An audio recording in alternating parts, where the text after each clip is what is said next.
When you are buying a house, a solicitor is a key member of your team that's going to help guide you through all of the legal process, and they're going to be the one that's carrying out everything from the back end stuff and making sure that the ownership of the property is passed on to you.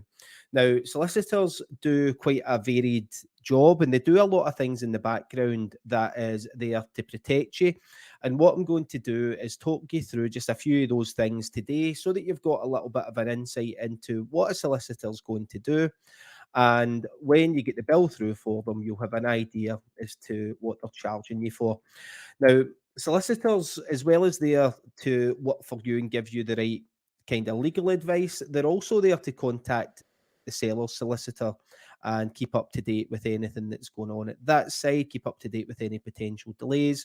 I always recommend that as soon as you've had an offer accepted in a property that you stop talking to the seller.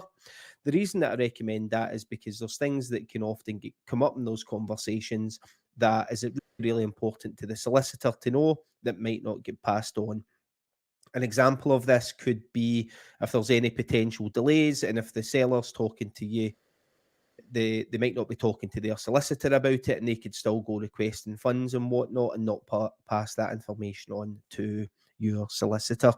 They also do searches, and these searches can range from a number of factors. They'll do and make sure the title deeds are all getting updated. They can do any potential co-binding searches that's needed on the property. If the property's in a floodplain, for example, they'll do all of the relevant searches to make sure that the property is going to be insurable for you, and they'll carry out all of these checks. Also, what could happen, for example, if there has been amendments made to the building and the building structure has changed, they'll check all of this out for you so that when you're buying the house, you know that you're going to be buying it and it's structurally, oh, I can't say that, the structure of the building is sound. They'll also arrange for signing the contract in your behalf. Now, what can happen sometimes is mortgage lenders will say that you've got 2 or 3 days or 7 days, however long it is, it's usually 7 days to sign the contract. The solicitor would usually do this on your behalf. And then once they've signed everything, they would exchange the contracts for you. In Scotland, that's known as concluding the missives. When you're buying in Scotland, that's usually, and I'm saying usually, it's usually done the week of entry, sometimes on the day, but a couple of days before. Where it can vary is if you're maybe buying a new build property where when you reserve it, you're usually given a timescale, usually about 28 days, to get your mortgage application submitted, approved, and missives signed. It is flexible, so if the builder says you've got 28 days, often it takes longer than that. But as long as you're working towards that and you're moving forward, then they're usually okay with it.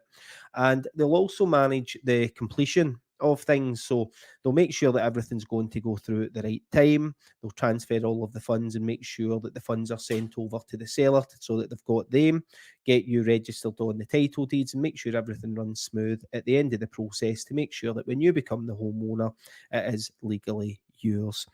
I hope you found this video useful just for a little bit of insight into how solicitors work.